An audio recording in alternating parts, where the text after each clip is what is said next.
can melt the iron bars of the Twin Towers. It requires more than 2,000 degrees. And that's not the degree of the fuel. 2,000 degrees centigrade. It's impossible. Immediately, within 2 days, the person who made the statement was sacked. Similarly, those who spoke against 9/11, the 75 scientists, even they were sent on a long holiday. They were sacked. So when America speaks about freedom of speech, why do they don't want anyone to speak against them? Furthermore, they say that if a plane is going to crash into the Twin Towers, surely it's not possible to swirl the plane with so much accuracy. And to say that a few people did training just for a couple of months, even pilots who are experienced for 20 years, for 30 years, it's impossible to turn a Boeing jet with such accuracy. Furthermore, they give evidence. And how do they give evidence? That someone spoke from the phone, from the mobile, from the plane. So what they're saying in that loose change, that mobile companies are spending millions of dollars to let the waves reach at such a height that the plane is. Now, how is it possible that the mobile phone could be heard from such a level? And what they say, that the person who spoke on the mobile, he speaks to his mother, Mark Bingham. So he tells his mother that I am Mark Bingham speaking.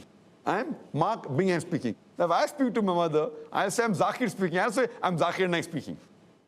So no son will tell the surname to his mother. So this shows that that was again a gimmick or a planted evidence. I'm Mark Bingham speaking, and the whole plane is being sabotaged and we are being taken as hostage. So this shows that this was a sabotage. And furthermore, one of the air hostesses saying, oh, there are buildings, there is water. All the air hostesses know that building and water is there. So these evidence is shown. And furthermore, the plane that crashed into the Pentagon, they say that the CIA is so much well informed that even a bird cannot fly over the Pentagon. And imagine a plane comes and crashes into it. And the crater that was created by that plane was round. If a plane crashes into the Pentagon, besides the body of the plane, even the wings will make some dent in the building. There was no evidence of any wings found outside the Pentagon. So it can be a torpedo which was sent. And several such evidences. You can give a lecture on that. I don't intend doing that. So based on this, I say that the evidence shown in loose change are far superior than what is shown on BBC and CNN. Yet, I'm not saying inside job. I said there are possibilities. Same with Bin Laden. I don't say that Bin Laden is not a terrorist. I said, I don't know. I don't say he's a terrorist, neither do I say he's a saint. I'm being neutral. Seeing the evidence on both the sides, Allahu Alam.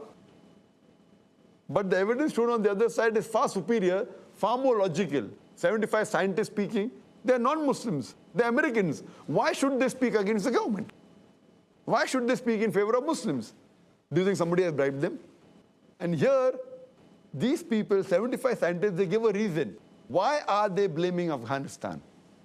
Because of oil. To have a pipeline through. So they're giving reasons.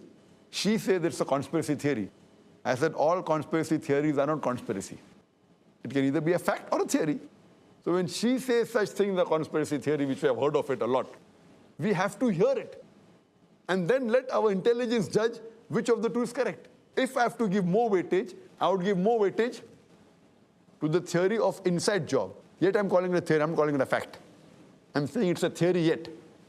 Out of the two, that carries more weight, it's more logical, it's more scientific, it's more appealing.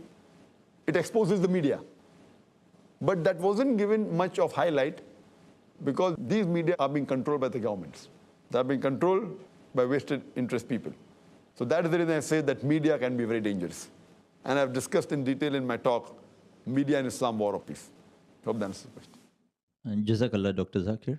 A few questions and comments from the websites.